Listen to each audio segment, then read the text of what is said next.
தென் பிலிப்பீன்ஸில் பசிலான் மாநிலத்தில் 300க்கும் மேற்பட்ட பயணிகளை ஏற்றிச் சென்ற ஃபேரி கவிழ்ந்ததில் குறைந்தது 7 மரணம் அடைந்ததாக கரையோர காவல்படை அதிகாரிகள் தெரிவித்துள்ளனர். இன்று அதிகாலையில் ஜம்போங்கா துறைமுக நகரிலிருந்து தென் பிலிப்பீன்ஸின் ஜோலோவுக்கு 332 பயணிகள் மற்றும் 27 ஊழியர்களுடன் அந்த ஃபேரி புறப்பட்ட போது இந்த சம்பவம் நிகழ்ந்ததாக தெரிவிக்கப்பட்டது.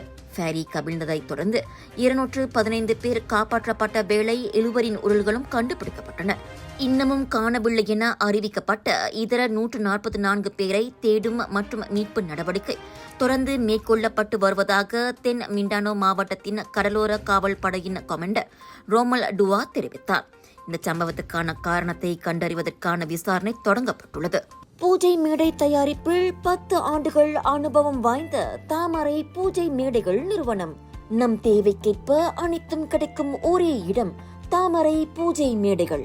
நம்பகமானது, தரத்தில் உயர்ந்தது.